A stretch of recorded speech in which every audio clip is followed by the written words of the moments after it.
Hi, this is Scott Garibay, and today I'm going to be talking specifically about The Quiet Place, the new 2018 movie by John Krasinski, starring John Krasinski. Well, actually, he is the director, by John Krasinski, and by starring John Krasinski and also starring Emily Blunt, and starring child actors Millicent Simmons and Noah Jupe.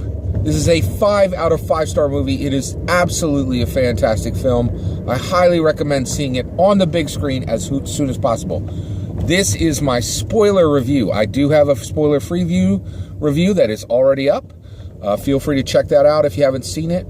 But it's very short and it's saying, hey, go see this awesome movie. But if you've seen it and you want to talk about it, and you want to hear some analysis on the film, and just some discussion of what is in the film, that's what this is. This is filled with spoilers for The Quiet Place. All right, I absolutely love this movie. I was blown away by this movie. This is everything a horror movie should be, and it leaves behind many, many, many of the horrible, of the just really terrible things that get shoved into unnecessarily into horror movies. This doesn't have a lot of unnecessary gore. It doesn't have victims who are being chosen poorly. It's really just a smart, tight, extremely well executed horror film, and I loved it. All right, so what I want to talk about right now is the movie has 4 main characters. Okay, you have the father, the mother, the daughter, and the son. Okay, and then you have the ghost son. All right. And then you also have the new baby. Okay, so there's actually 6 family members, right? I want to talk about this ghost son. The movie starts with the family making their way about 90 days after the incursion of the horrible sound monsters, the blind beasts. That's what I'm going to call them. The blind armored beasts. All right. So the blind armored beasts come in. And this is about 90 days after that. And this family has already figured out that sound is what brings them to their victims. And so they are going around barefoot. They're being incredibly quiet, so forth. So Millicent Simmons' character, the daughter, okay, she has 2 brothers, okay? Noah Jupe, who is he plays the son. And then there's I don't even know what this child's actor's name is. He doesn't really have any speaking lines in the movie, and he's just on screen for a minute or two. And basically, he is really into rockets and space, and basically this young child, he's a toddler. He's about 4 or 5 years old, right before you would go to kindergarten. And he sees the space shuttle on the shelves of the store that they are getting medical supplies and food at. So he takes the space shuttle, and the father takes the space shuttle out of his hand, John Krasinski, and says to his young toddler son, no, you can't. He says all this in sign language. You can't have this, right? And the reason why is that the toy is too loud, okay? Well, then they all go into the street, and they're going to go home, right? Well, Millicent Simmons, the actress who's playing the daughter, she says to the ghost son, who's still alive at this point, but he's about to be dead soon.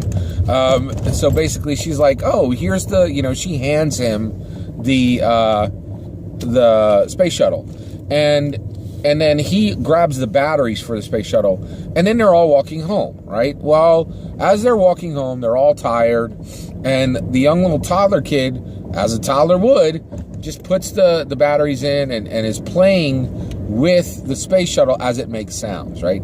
And so at this point in the film, we don't know what's going to happen with these creatures, right? We don't even know what they look like. Well, these creatures, essentially what they are, they look like humanoids that move like dogs, okay?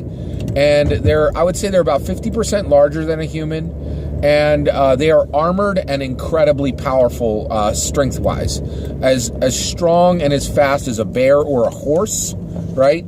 But with the armor carapace of an insect, right? And one of the things I loved about this movie is we get to see this creature within the first 10 minutes of the film, right? And they move crazy fast. They move with the speed of a cheetah, okay? But they are very corporeal. They're very real. Now, one of the things I really loved about this movie is you don't know if these are demons from hell or if these are aliens from space. And the writer of this, I know why you don't know this. The writer of this awesome story understands Rue. This was explained to me by a writer many, many years ago. Rue, resist the urge to explain. Answer questions when they have to be answered. Answer questions when it is a benefit to the audience, to know that information, right? So it's never explained to us what these creatures are, these blind beasts, right? Basically, in the film, the boy's holding this spaceship, and he's immediately swept away by one of these ravening blind beasts, and he's killed, right? And then so we know how fast the creatures are, what they look like, how they kill, the whole nine, right? What the danger is. And also, Millicent Simmons, the daughter, there's a question, is she responsible for the death of her brother? Well, she very much feels that she is responsible for the death of her brother. And I think she's responsible for the death of her brother, too. Here's the ratio, right? Those creatures that eat people, the blind beasts, are 99% responsible. But by giving her brother that toy, she is 1% responsible, right? And so she feels guilt because she did make a poor choice. And boy, I will tell you right now, so you have a daughter who feels responsible for the death of her young toddler brother. And at this point, she's only she's probably 8 I would say she's about 10 when the death happens, and she's about 13, maybe 14 later in the film. So when the film really kicks off and it gets going, she's about 14 years old, right? So, and it was just an incredible story, because one of the things that happens is in the story, we get to see that that Millicent Simmons, and the actress just carries this so well and does such a great job of acting it out. She shows that she really feels responsibility for the death of her brother. And she thinks that her father does not love her because she is responsible. But he does love her, right? And so the parts of the movie that really hit me the most was when she took her wire cutters and she left the farm after John Krasinski took Noah Jupe to teach him how to hunt, right? And Millicent Simmons was like, why can't you just teach me how to hunt, right? And he's like, I need to teach it to Noah, and maybe, and he's saying, hey, Noah needs to know how to protect this family, right? And so she's very upset about this, right?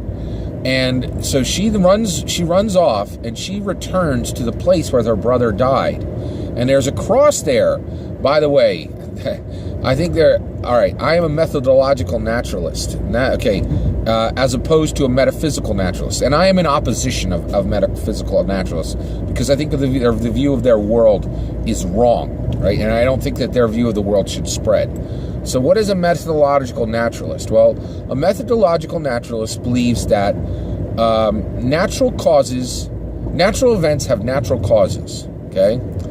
But there are things beyond those natural causes. A metaphysical naturalist believes that the natural events are caused by natural events have natural causes, but there is nothing beyond that natural cause. There is no supernatural, right? Well, a methodological naturalist believes there is a supernatural. This movie comes clearly from the perspective of methodological naturalism. It is saying that the people in this movie believe with all their heart and soul that there is something beyond natural causes in this earth. They take a moment to pray in this film, giving thanks for the food that's before them, right? And they put a cross over the burial ground of their ghost son, right? Of their son who has died. And and that really touched me. I was shocked to see that in this Hollywood film, right? And so it was really, really nice to see that here. So one of the things that's really interesting was this movie dealt with something I thought was really incredibly difficult to put into words. And as a father, I know this incredibly well. I know this because I've learned it, right? So one of the things is the daughter, Millicent Simmons, she doesn't think that her father loves her. And the reason why is he's harsh with her. And he doesn't always say, I love you, right? And the other thing is he doesn't give her the things she wants, right? He doesn't show her kindness and gentleness all the time, right? In times where others would say, oh, you should show that person, that daughter, kindness and gentleness, right? And the reason why is often when somebody is like, oh, this person wants kindness and gentleness, they want their needs and their desires to be listened to and fulfilled, right? And a lot of people think, oh, well, if you do that, if you fulfill someone's needs and desires, if you show them kindness and gentleness and you never stop doing those things, then you're doing what's best for that person. And that's just not the case, right? So Millicent Simmons, the daughter in this movie, learns this incredibly well, like in a very harsh learning of what this means, right? And the reason why is she saw her brother desperately wanted this toy, right? It was part of his nature, right? He really cared about rockets and going, to space, right? And this was part of him, right? And it pained him to not get this toy. And so she showed him kindness and gentleness. And her showing him kindness and gentleness at the wrong time, not insisting that he put the needs of the family before his own wants and desires, before his own limitations, right? Before his feelings, that he didn't think before he felt. It got, her kindness and gentleness to him at the wrong moment got him killed, right? And that is something you learn when you are a parent, right? Or you should learn when you are a parent, that you have the opportunity to show kindness and gentleness to your children at every single moment. And there are times where you need to deny your children kindness and gentleness, and you need to teach them lessons in hard ways that are uncomfortable and that deny them their greatest desires, right? And that is part of being a loving mother or a loving father. And the fact that this lesson was in this Hollywood film was absolutely shocking to me. It was really, really awesome. I have zero complaints about this movie. I'm just over the moon of how good the film was. It was fantastic. And I think the lessons that are carried forward in this film are just tremendous, right? And then also, so how does Millicent really realize, right, that her father, Millicent has learned that showing kindness and gentleness at the wrong times is not what's best for people. You have to choose when you show them kindness and gentleness. You should never pull kindness and gentleness away from anyone, right? All the time. Right? Everyone deserves a portion of kindness and gentleness, but it needs to be shown when it is the appropriate time, not all the time. And there are times where children need to be denied, where they need to have what they want taken away from them, right? And that that there are limits to the amount of kindness and gentleness you can get to a child, because in this world there will be trouble, right? And those children need to be hardened, and they need to be ready for what this world will bring them, right?